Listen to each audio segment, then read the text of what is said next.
Hi friends. రీసెంట్‌గా జరిగిన Telugu Titans versus Dabangg Delhi team యొక్క మ్యాచ్‌లో వచ్చేసి పవన్ శ్రాత్ రైడ్స్‌కి వెళ్ళకపోవడం అనేది దానిపైన మనకైతే పవన్ శ్రాత్ అయితే ఒక క్లారిటీ అయితే ఇవ్వడం అయితే జరిగింది. అండ్ మ్యాచ్ ఓడిపోవడంపై మనకైతే సంచలన కామెంట్స్ అయితే చేయడం అయితే జరిగింది. మన కిషన్ కుమార్ సార్ గారు.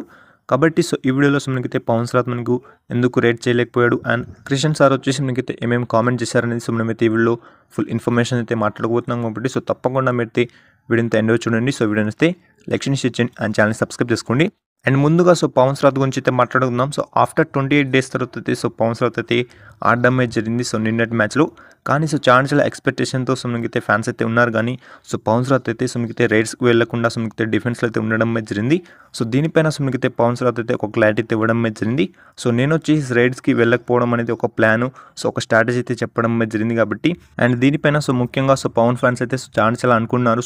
పవన్ శ్రాత్కి అయితే ఇంజురీ అయింది. మళ్ళీ రైడ్స్కి వెళ్ళేటప్పుడు మళ్ళీ ఇంజురీ అయ్యే ఛాన్సెస్ ఉన్నాయి. దానివల్ల పవన్ శ్రాత్ అయితే రైడ్స్కి అయితే వెళ్ళలేదని అయితే వాళ్ళైతే అనుకుంటున్నారు. కానీ మెయిన్ రీజన్ వచ్చేసి పవన్ శ్రాత్ అయితే చెప్పడం అయితే జరిగింది. మేమైతే ఒక ప్లాన్ అయితే తయారు చేసాము. దానివల్ల నేనైతే రైడ్స్కి అయితే వెళ్ళలేదు. అందుకే ఈరోజు మ్యాచ్లో నేనైతే డిఫెన్స్ తరపున అయితే ఆడడం అయితే జరిగిందని అయితే పవన్ శ్రాత్ అయితే చెప్పడం జరిగింది. కాబట్టి ఇక్కడ వచ్చేసి మీకైతే ఫుల్ క్లారిటీ అయితే వచ్చిందని అనుకున్నాను. అండ్ ఇప్పుడు వచ్చేసి మీకైతే క్రిషన్ సార్ వచ్చేసి ఏమేమన్నారో మాట్లాడుకుందాం. క్రిషన్ సార్ వచ్చేసి మీకైతే లాస్ట్ 30 minutes వరకు డిఫెన్స్ కానివ్వండి, రైడింగ్ కానివ్వండి చాలా బాగా ఆడారు. కానీ లాస్ట్ 10 minutes ఉన్నప్పుడు డిఫెన్స్ నుంచి మిస్టేక్స్ రావడం అనేది మనకైతే మైనస్ అని చెప్పుకోవచ్చు ఈ మ్యాచ్కి. అందువల్లనే ఈ మ్యాచ్ అయితే మేమైతే చేజారిపోయాము.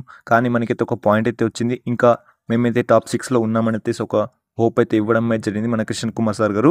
అండ్ పవన్ కూడా చెప్పడం జరిగింది. ఇంకా మ్యాచెస్ అయితే ఉన్నాయి. టోర్నమెంట్ ఇంకా అయిపోలేదు. అండ్ ఇంకా చాలా టీమ్స్ అయితే ప్లే ఆఫ్స్ కోసం ఫైట్ చేస్తున్నాయి. దాంట్లో మేము కూడా ఉన్నామని అయితే చెప్పడం అయితే జరిగింది. కాబట్టి చూద్దాం. ఇంకా 3 matches అయితే ఉన్నాయి కాబట్టి తెలుగు టైటన్స్ టీమ్కి దాని నుంచి మినిమం 2 matches అయితే గెలవాలి. అప్పుడే తెలుగు టైటన్స్కి అయితే ప్లే ఆఫ్స్కి వెళ్ళే ఛాన్సెస్ అనేవి మనకైతే ఎక్కువగా అయితే కనిపిస్తున్నాయి. కాబట్టి దీనిపైన మీరేమనుకున్నారు అండ్ మనకు తెలుగు టైటన్స్ టీమ్ వచ్చేసి ప్లే ఆఫ్స్కి వెళ్ళే ఛాన్సెస్ ఉన్నాయా లేవా అని మీరు తప్పకుండా కింద కామెంట్ చేయండి. అండ్ ఫైనల్లీ ఈ వీడియోకి అయితే ఇంతని చెప్పొచ్చు. కాబట్టి ఇలాంటి వీడియోస్ కోసం వీడియోని లైక్ చేయండి, షేర్ చేయండి అండ్ ఛానల్ని సబ్స్క్రైబ్ చేసుకోండి.